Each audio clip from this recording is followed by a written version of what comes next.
Hi friends, welcome back to the Plain Fun RC channel. This is Saul, continuing with our update of the reassembly of the pond racer. And you can see here we've got our cowlings back in place and they just look great. I did a quick test run of the engines to make sure they were spinning in the right direction and everything is perfect.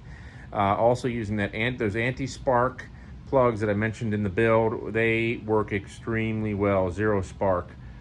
So I encourage you to use them. So we're getting very close to the end of the build here. Basically, let me show you what's going on over here though. We've got our left flap servo installed, reinstalled, so we're good to go there. Right flap servo had a bit of an issue early in the build, as I mentioned, when I had to cut away the flaps because the original owner had gone through and glued the flaps in place. Well, during the cutting process, I accidentally cut the control horn here in half, so I had to glue that back on with a little bit of epoxy. Well, when I was removing the clevis during the disassemble, prior to the painting, the clevis broke in half. So I used a little epoxy again to put it back in place, but then I took some very light glass today, and I went ahead and put some light glass over it and used a little 2-hour epoxy to hold it in place. So that's currently drying at this time. So once that's dry, then we'll reinstall the right flap servo, and then we'll go ahead and we will get our pods on. We've got to drill out our prop to accommodate the adapter here from Tru Turn. This is the adapter that you wind up using with the Great Plains 65cc Outrunner motor, just so you know if you are looking to do that. So we're getting close to the end, and once everything is reassembled, then we'll put her up on the balancer, and then we'll see how she's doing. All right, folks, more to come.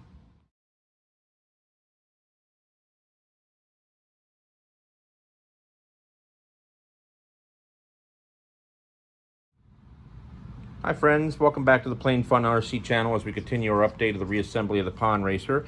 Let's show you what we did here. So we took our back plate here for our spinner, as you can see, and we drew, using a Sharpie, a black line going all the way around the edge of where the spinner sits in relation to the cowling. And then what will happen is we'll take the spinner back plate off, and you can see the line there. Now we've already done this one, and if you look very carefully, you can see just a little bit of a gap between the back plate of the spinner, and it's perfect. There's no rubbing whatsoever, so that worked out extremely well. Now you can only go but just so thin on the front because there's a curvature. Let me see if you can see it. Don't know if you will. No, you won't. Okay, anyway, there's a curvature here on the inside, so you can only go but just so thin. So you really are going to be very close to the of the edge. As you can see, that bottom half there is really close down there. That's about as thin as we could possibly get. Anyway, so we're going to go ahead. We're going to use our Dremel. We're going to get rid of the excess like we did on the other cowling, and then we'll go ahead and we will test fit and see how it looks from there. All right, friends, more to come. Hello, friends, as we continue our update here. So we've got our cowling trimmed on our second pod there, and no rubbing whatsoever. So we've got our spinners in place, so this part of the project is done. Our focus now, once again, is going to shift back to that right flap. The epoxy is still a little tacky, but one of the nice things about high saw is if you can hit it with some low temperature heat, it'll cure.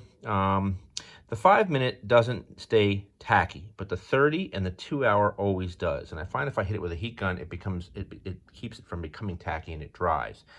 So this can't not be tacky because we're going to have a clevis here, and we can't have anything that's going to cause the clevis to stick as it's moving.